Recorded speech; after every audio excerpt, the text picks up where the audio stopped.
São José foi escolhido pelo Pai para ser o guarda fiel e providente dos seus dois maiores tesouros, o Filho de Deus e a Virgem Maria.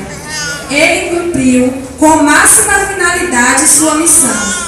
Eis porque o Senhor lhe disse: servo bom e fiel, vem participar da alegria do teu sonho. Nos dias de hoje, existem muitos Josés e Marias que são firmes na fé, enfrentam obstáculos, mas nunca deixam de acreditar no amor de Deus. Neste dia do Senhor, vamos juntos louvar e celebrar hoje mais um encontro de José e Maria e crer que aquele encontro transformou as nossas vidas.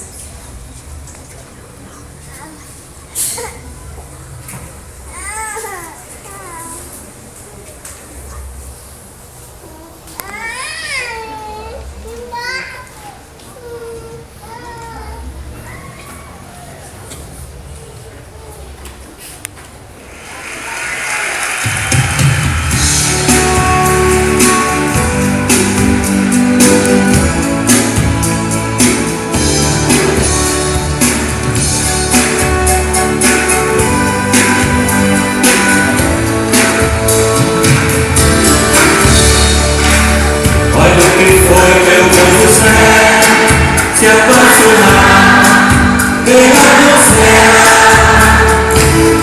dentre todas a mais bela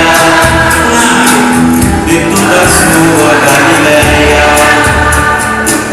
Casar com Débora, moçar, meu bom José, você morria e nada disso acontecia, mas você foi a Maria. Você podia simplesmente ser carpinteiro e trabalhar, sem nunca ter que se virar, de se esconder com Maria. Meu bom José, você podia ter muitos filhos com Maria e teu ofício ensinar, como teu pai sempre fazia. Porque será meu José que te veio filho dia, andou com estranhas ideias que fizeram chorar Maria. Me lembro às vezes de você, meu bom José, meu pobre amigo, que dessa vida só queria ser feliz com sua Maria. Me lembro às vezes de você, meu bom José, meu pobre amigo, que dessa vida só queria